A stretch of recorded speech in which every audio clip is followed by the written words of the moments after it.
اللہ تعالیٰ کا حضور، اس کی موجودگی دل میں ہوتی ہے۔ نائے نیڑ نہار تمہیں دیر و دوست جو، اپنے دل کی طرف توجہ کرنے کے لیے، اپنے قلب کو غفلت سے بیدار کرنے کے لیے یہ ذکر ہے۔ یہ ذکر شروع کرو، تمہیں اللہ کا وصال ملے گا، اور دوست کا جب وصال تمہیں مل گیا تو پھر دنیا میں بھی تو کامیاب، آخرت میں بھی تو کامیاب، قبر میں بھی تو کامیاب، حشر میں بھی تو کامیاب، ہر میدان میں تم کامیاب ہو جاؤ گے۔ وہ کہتے ہیں کہ جب بایزید بستامی رحمۃ اللہ علیہ کے عاشق نے بتایا ہے کہ ان کے خالق نے کہ جب ان کا وصال ہو گیا، قبر میں لایا گیا اور فرشتوں نے پوچھا تھا کہ تیرا رب کون ہے، تو وہ کہنے لگے کہ جس رب کا نام میں شروع دن سے لے کر آج تک میں دل میں سنبھالے بیٹھا ہوں، کیا تم مجھے یاد دلاؤ گے؟ کیا تم مجھ سے پوچھو گے کہ تمہارا رب کون ہے؟ اس کی یاد، اس کی محبت میرے رگو پے میں سرایت کر چکی ہے۔ دوستو، وہ فرمانے لگے کہ میں تو یہاں آیا ہوں، مجھ سے پوچھو یہ چیز کہ ملاقات دیدار الہی کب ملے گا۔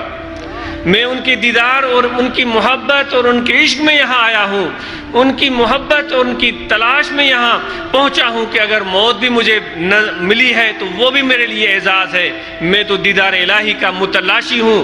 تو دوستو، ایسی محبت، ایسی یاد ہمارے دل میں ہو کہ جب ہم مرنے کے بعد قبر میں جائے، فرشتے اللہ کا نام لیں تو ہماری زبان تو کیا، ہمارا دل گواہی دے رہا ہو، ہمارا بال بال گواہی دے رہا ہو، اللہ اللہ اللہ اللہ۔ صرف زبان ہی نہیں، پورے جسم سے، پورے روئے سے اللہ کا نام بلند ہو رہا ہو۔ اور پھر ایسے شخص کے لیے آخرت میں بھی اللہ تعالیٰ فرماتا ہے کہ ہم انہیں اپنا دیدار عطا فرمائیں گے، اپنے قرب سے، اپنی شفقت سے، اپنے حضور سے ان کو نوازیں گے۔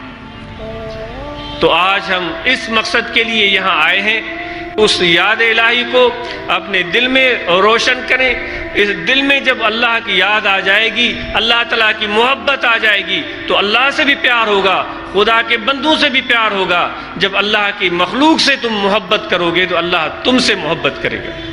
کہ ایک عاشق کہتا ہے، یا رب العالمین جب قیامت کا دن ہوگا، وہ فرماتے جب قیامت کا دن ہوگا تو میں جہنم کے دروازے پر کھڑا ہو جاؤں گا، میں جہنم کے دروازے پر کھڑا ہو جاؤں گا، اور تیرے یا رب العالمین تیرے نور کی تلوار ہاتھ میں ہوگی، اور جتنے بھی تیرے بندے آئیں گے ان کو ڈراؤں گا، ان کو بگاؤں گا کہ جہنم کی طرف نہ آئے، سب جنت میں چلے جائیں۔ مخلوق اللہ کے بندوں سے ان کا اتنا پیار ہے، وہ کہتے ہیں میں اس کے دروازے پر کھڑا ہو جاؤں گا اور تیری نور کے خنجر سے ان کو ڈراؤں گا، بگاؤں گا کہ ادھر نہیں، جنت میں جاؤ۔ اس کا مفہوم کیا ہے کہ ہم اپنے آپ کو خود جہنم میں ڈال رہے ہیں۔ دوستو، جہنم کیا ہے، عذاب کیا ہے؟ اگر تم جہنم اور عذاب کے بارے میں پوچھتے ہو تو عاشق کہتا ہے جہنم اور عذاب تو آگ کا نام نہیں ہے، یہ تو یار کی ناراضگی کا نام ہے۔ جہنم اور کچھ بھی نہیں، وہ عذاب نہیں، اگر کوئی عذاب ہے تو وہ محبوب حقیقی کی ناراضگی ہے۔ اگر وہ عاشق کہتا ہے اگر تم آگ کو ڈھونڈنا چاہتے ہو تو جہنم میں مت ڈھونڈو، تم عاشقوں کی دلوں میں تلاش کرو، وہ آگ تمہیں ان عاشقوں کی دلوں میں نظر آئے گی۔ وہ عشق اور محبت کی آگ، کہتے ہیں اس آگ کا مقابلہ جہنم کی آگ بھی نہیں کر سکتی۔ وہ عاشق کا قول نہیں بلکہ حدیث کے الفاظ ہیں کہ حضور فرماتے ہیں جب خدا کا عارف عاشق جہنم کے اوپر سے گزرے گا تو وہ جہنم بھی چیخے گا، وہ جہنم بھی پریشان ہو جائے گا، وہ بارگاہ الہی میں عرض کرے گا کہ یہ کیسا بندہ آ گیا ہے جس کی نورانیت، جس کی رحمت میری آگ پر غالب آ گئی ہے۔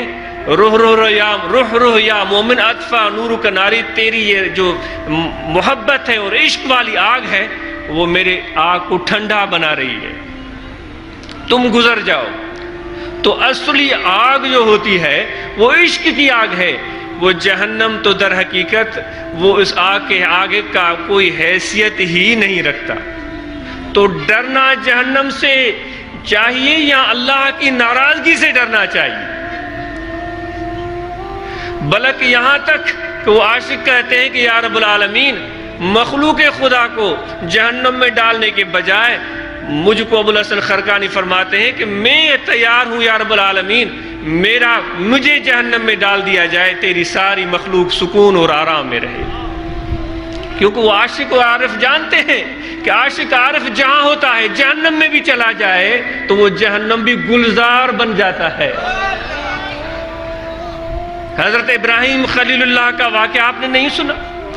جب ان کو منجنیق میں ڈال کر دہکتے ہوئے الاؤ میں ڈال رہا تھا وہ کافر نمرود، وہ کہتے ہیں کہ فرشتے آسمان سے خرقہ لائے تھے جو اللہ نے اپنی محبت کا خرقہ ان کو پہنایا تھا.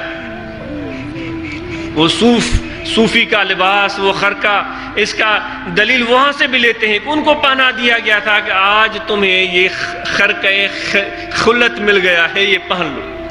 تو جب وہ جہنم میں ڈال دیے گئے تھے تو وہ جہنم کی آگ گلزار بن گئی تھی. ایک مست محبت والا ہے، میں مسجد میں بیٹھا ہوا تھا، چند دنوں کی بات ہے، وہ قرب و جوار میں رہتا ہے. وہ جب گفتگو کرتا ہے اس کو خود بھی پتہ نہیں ہوتا کہ میں کیا کہہ رہا ہوتا ہوں. اس کی گفتگو سن کر میں بھی لرز گیا تھا. وہ مجھے کہنے لگا کہ اپنے ساتھ رکھنا ہے. مجھے کہنے لگا چند دنوں کی بات، مجھے اپنے ساتھ رکھنا ہے. میں نے کہا انشاءاللہ. اس نے کہا اگر جنت میں جاؤ پھر بھی ساتھ رکھنا ہے، اگر جہنم میں جاؤ پھر بھی ساتھ رکھنا ہے. میں لرز گیا، میں کانپ گیا. میں اس کو جہنم سے ڈر نہیں لگتا.